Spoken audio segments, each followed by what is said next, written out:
قربانی تو دراصل عشق کے قبیلے کی ایک رسم ہے۔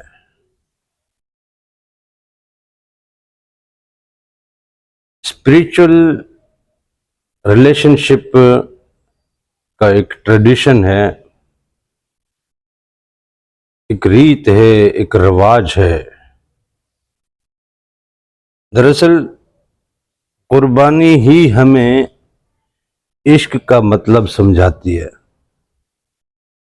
قربانی اپنی پیاری سے پیاری چیز کو اللہ کے راہ میں دے دینا، اللہ کی راہ میں اس کو وقف کر دینا اور اپنی پیاری سی پیاری چیز کی ہستی لٹا دینا، یہی قربانی تھی نا۔ اسی کے لیے حضرت ابراہیم علیہ السلام اپنے بیٹے کو قربان کرنے چلا تھا نا۔ اس سے پہلے وہ بات کو سمجھ نہیں پا رہے تھے تو بار بار وہ اونٹوں کی قربانی دے رہے تھے، لیکن پھر بھی ان سے یہی فرمائش ہو رہی تھی کہ اپنی پیاری سی پیاری چیز۔ اونٹوں سے، دنیا سے، دولت سے، پیسے سے، مال سے، ملکیت سے، کاروبار سے، اپنی ہر چیز سے زیادہ عزیز انسان کو اگر کوئی چیز ہوتی ہے تو انسان کی اولاد ہی ہوتی ہے نا۔ تو اولاد تو اللہ تعالیٰ نے بخش کے دے دی، لیکن سبق یہ دیا کہ زندگی میں مجھ سے اگر تعلق رکھنا ہے، میری دوستی اور میرا خلیل بننے کا اگر ارادہ رکھتے ہو تو اپنی پیاری سی پیاری چیز قربان کر دو نا، اپنی پیاری سی پیاری چیز قربان کر دو نا۔ ہمیں آج کے دور میں اپنی سب سے پیاری چیز ڈھونڈنی ہوگی۔ یہ ظاہری رسم کی قربانی ہر بندہ اہل ثروت نہیں ہے، اور پھر جانوروں کی قیمتیں بھی اتنی بڑھ گئی ہیں کہ ایک اچھا خاصا کمانے والا بندہ بھی اپنا ذاتی جانور لینے کی پوزیشن میں نہیں ہوتا۔ پھر وہ اجتماعی قربانی کی طرف آتے ہیں۔ اب اجتماعی قربانی میں یہ ہے کہ وہ ایک رسم ہے ابراہیمی، وہ ادا کرتے ہیں، لیکن سچی بات کیا ہم واقعتاً خلیل خدا بننے کے لیے یہ کرتے ہیں؟ ذرا دل میں سوچئے اور خود سے پوچھئے، کیا ہم خلیل خدا بننے کے لیے یہ کرتے ہیں؟ وہ جو بیٹا قربان کرنے چلا تھا تو اللہ نے 4 انعام فرمائے تھے نا۔ جب بیٹے پہ چھری چلانے لگے تو جبریل امین جنت سے دمبا لائے اور ان کے بیٹے کی جگہ دمبا قربان ہوا۔ پہلی جو اللہ تعالیٰ کی طرف سے نعمت میسر ہوئی وہ یہ کہ اولاد بچ کے ملی۔ دوسری جو اللہ تعالیٰ کی طرف سے نعمت میسر ہوئی وہ جنت کا ایک جانور کھانے کو میسر ہو گیا۔ تیسری جو اللہ تعالیٰ کی طرف سے عنایت ہوئی وہ امتحان میں کامیابی کی ہوئی۔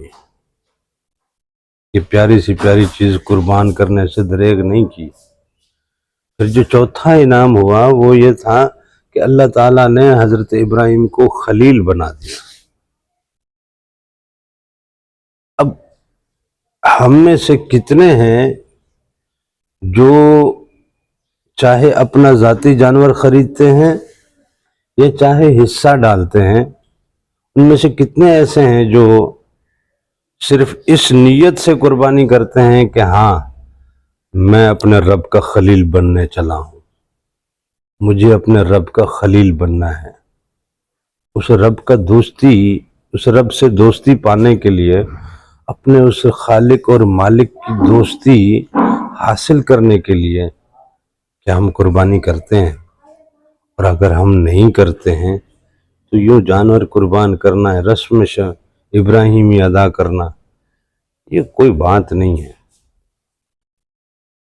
اصل وجہ تو یہ تھی کہ اس قربانی کے توسط سے ہم خلیل خدا بن جاتے ہیں، اور ہر سال یہ موقع ملتا ہے، ہر سال یہ موقع ملتا ہے اپنے گزرے ہوئے سال کی کمی کوتاہیوں کو مٹانا، ان کمی کوتاہیوں سے مبرہ ہونا، ان غلطیوں سے، سستیوں سے، کوتاہیوں سے اپنی ذات کو دھو دینا، اور خلیل خدا کی رسم کو، خلیل خدا کے رتبے کو، خلیل خدا کی اس پوسٹ کو ٹھیک سے انجوائے کرنے کے لیے، اور اس پوسٹ کے اور اس رتبے کے اور اس انعام کے حقیقی لائق بننے کے لیے ہمیں قربانی کرنی تھی۔ اور قربانی صرف اتنی بات نہیں ہے،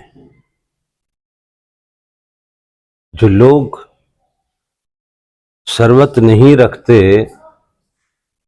جو لوگ یہ طاقت نہیں رکھتے کہ کوئی جانور خرید سکیں یا کہیں حصہ ڈال سکیں، تو وہ بھی اگر خلیل خدا بننا چاہیں تو ان کے لیے بھی تو اللہ تعالیٰ نے ایک راستہ رکھا ہے نا۔ ہر سال خلیل خدا بننے کا اللہ موقع دیتا ہے، ہم میں سے ہر بندہ کلمہ پڑھتا ہے، عشق رسول کی بات کرتا ہے، ہم میں سے ہر بندہ اپنے رب سے ایمان کی تجدید کا اعادہ بھی کرتا ہے اور اس کا اقرار بھی کرتا ہے، لیکن کیا وہ حقیقت میں اپنے رب کا خلیل بننے کے لیے یہ سب کچھ کرتا ہے؟ اور اگر خلیل بننے کی ہی طلب ہوتی اور خلیل بننے کا ہی شوق ہوتا تو کیا گوشت فریجوں میں رکھے جاتے؟ گوشت تو سارا پھر بڑھ جانا تھا نا۔ تھوڑا سا اپنے بچوں کے لیے، 1-2 وقت کا، زیادہ سے زیادہ 2 دن کا، باقی تو سارا رب کے راستے میں قربان کرنے کا تھا، بانٹ دینا تھا۔ ہمیں گوشت سے مطلب تھا ہی نہیں، ہمیں تو خدا کا خلیل بننا تھا نا۔